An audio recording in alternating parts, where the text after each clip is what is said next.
Dalawang tao lang involved, mag-asawa sila. Nag-outing sila, tapos ginabi na sila dun sa pinuntahan nila. Habang nagda-drive sila, may mga medyo may curves yung mga pinuntahan nila. Tapos medyo bundok. Pag-turn nila dun sa isa sa dinaanan nila, may nakita silang babae na parang humihingi ng tulong. Tapos nakita na duguan, tumigil sila. Sabi nung babae, tulungan mo. Lumabas yung lalaki. Tapos sabi niya, ano po nangyari?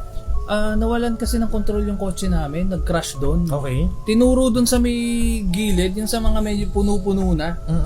Tapos, sige, dito ka muna, samahan mo muna yung asawa ko.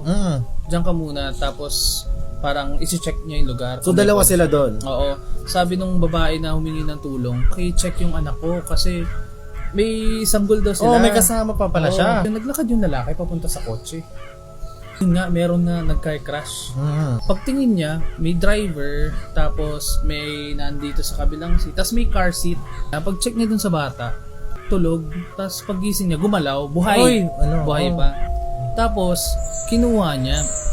Tapos pagkakuha niya, tinignan niya yung nasa harap, may tumusok na na kahoy. Final destination. Oo, parang ganon. Tapos kinuha niya yung bata. Bumalik siya doon, naglakad siya. Kasi medyo malayo pa mula sa daanan Tapos,